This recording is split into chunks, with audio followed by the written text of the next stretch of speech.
Hello student, good morning. Welcome to online class GPS. बच्चों, आज जो है अपन अध्याय जो है मतलब पार्ट जो है 15 नया पार्ट आज पढ़ने जाएंगे, जो है हिंदी मीडियम और इंग्लिश मीडियम दोनों 5वीं के लिए है। ये जो आज पढ़ेंगे पार्ट जो है एक और गुरु दक्षिणा। मतलब हम जो भी बच्चे देखेंगे, पहले गुरु लोग जो क्या थे, आश्रम में रहकर बच्चों को क्या करते थे, शिक्षा देते थे।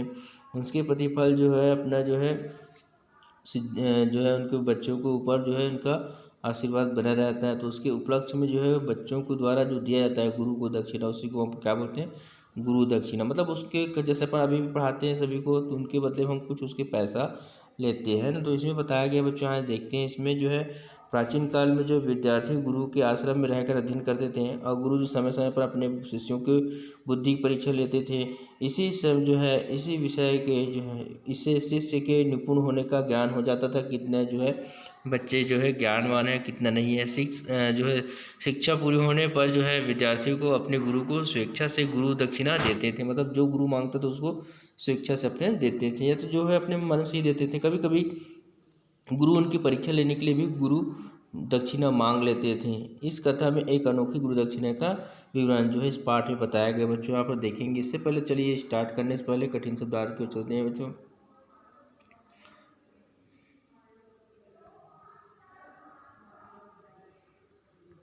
चलिए देखिए, निपुण मतलब कुशल होता है बच्चों। यहाँ पर तबाह मतलब नष्ट होना है, कठिन शब्दार्थ है आपका, है ना। राहगीर मतलब रास्ता चलने वाला। धूलधर्षिता मतलब धूल में सने हुए। चौकड़ी भरना मतलब उछलते हुए तेज दौड़ना। गोताखोर मतलब पानी में डुबकी लगाने वाला। पालकी मतलब मनुष्यों द्वारा उठाई जाने वाले सवारी। तो इस प्रकार बच्चों यहाँ पर कुछ कठिन शब्दार्थ दिए गए हैं, उससे हम चालू करते हैं। चलिए पाठ में जो नया पाठ है आपका एक और गुरु दक्षिणा। तो चलिए बच्चों, यहाँ पर किस प्रकार जो है एक विद्यार्थी होने के नाते अपने शिक्षक को कैसे इसने गुरु दक्षिणा दिया गया है, उसमें बताया गया है। ध्यान सुनेंगे। यहाँ पर जो है गुरु ने उससे मांगे दक्षिणा के रूप में क्या मांगा था। तो एक थे ऋषि जो थे, यहाँ पर बताया एक ऋषि थे वहाँ पर, है ना। गंगा तट पर उनका आश्रम था। जो ऋषि था उनका कहाँ था आश्रम, गंगा तट पर उनका आश्रम था।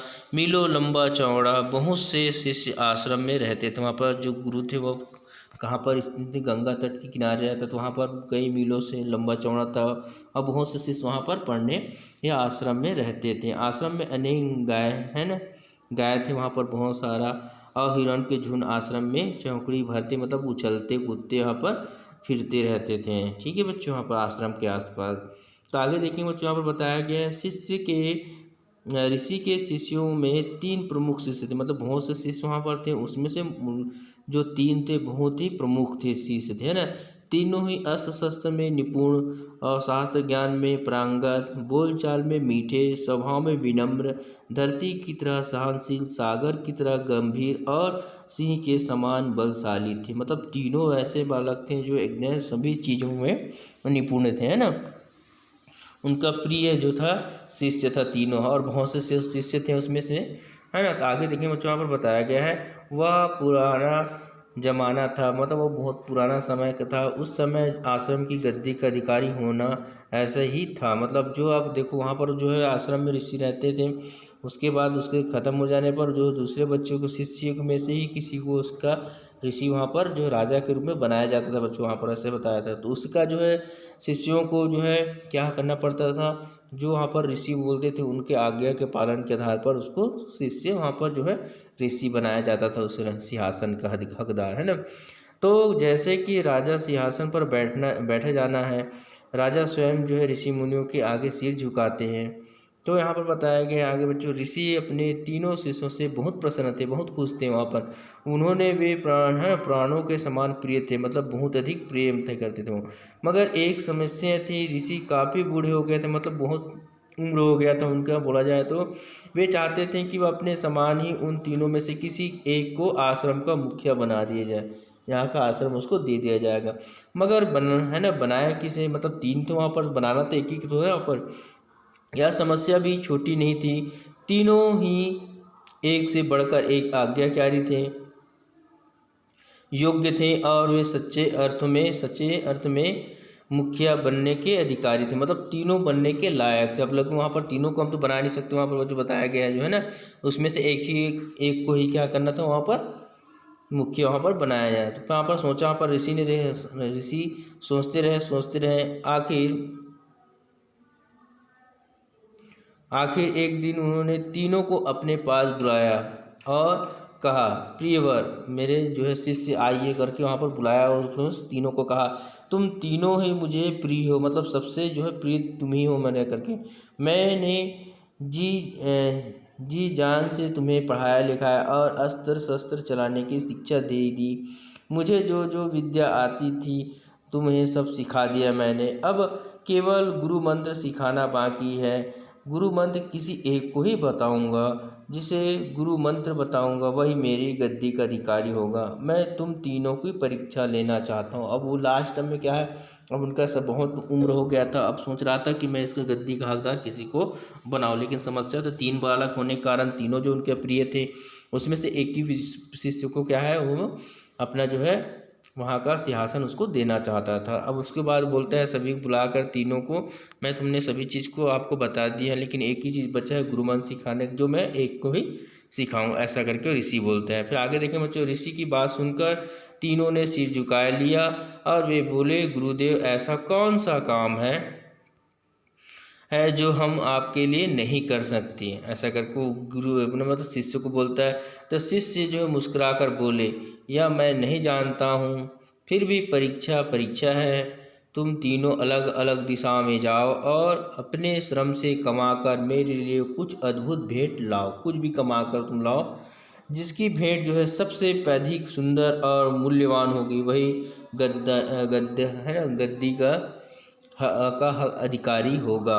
ध्यान रहे, 1 वर्ष में वापस भी आना जरूरी है, ज़्यादा समय नहीं बिताना आपको बोलते हैं। फिर ऋषि की आज्ञा पाकर वो तीनों जो बालक है शिष्य जो है चल पड़े। वे मन ही मन है ना योजनाएं बनाते चले जा रहे थे। उनमें से एक किसी राजा के पास जा पहुंचा। दरबार में जाकर उसने नौकरी करने की इच्छा प्रकट की। देखो वहाँ पर शिष्य था, वो राजा के दरबार में चला शिष्य बनने के बाद, है ना। तो राजा तो ऋषि को जानते ही थे, उनका शिष्य कितना योग्य है यह जानने में भी उन्हें देर नहीं लगा। राजा ने उसे तुरंत अपने यहाँ रख लिया, क्योंकि वो मालूम था ये ऋषि के जो है शिष्य है, ये बहुत ही बुद्धि और तीक्ष्ण है ना करके जानकर उसको तुरंत रख लिया। दूसरा शिष्य समुद्र पर पहुँचा, वह मछुआरों की बस्ती में गया और उसने उनसे गोता लगाने की विद्या सीखने लगा वहाँ पर, है ना। कुछ ही दिनों में अभी कुशल प्रांगत बन गया, मतलब वो गोता, है ना। तो तीसरा शिष्य चलते चलते एक गांव में पहुंच गया। ध्यान रखने बच्चों, पहला शिष्य कहाँ राजा के पास पहुंचा, दूसरा जो है मछुआरे के पास पहुंचा जो गोताखोर लगाते थे वहाँ पर, है ना। तीसरा पहुंचा देखो गांव में। तो उसे बड़ा आगे देखिए, जानवर उजड़ा हुआ गांव उजड़ा था, घर थे, जानवर थे, बच्चे थे, महिला थी, मगर पुरुष एक भी नहीं था वहाँ गांव में। उसे बड़ा आश्चर्य हुआ, मालूम पड़ा कि यहाँ अकाल पड़ा है, कई वर्षों से पर्याप्त वर्षा नहीं हुई है। सभी लोग है ना सहायता के लिए राजा के पास गए।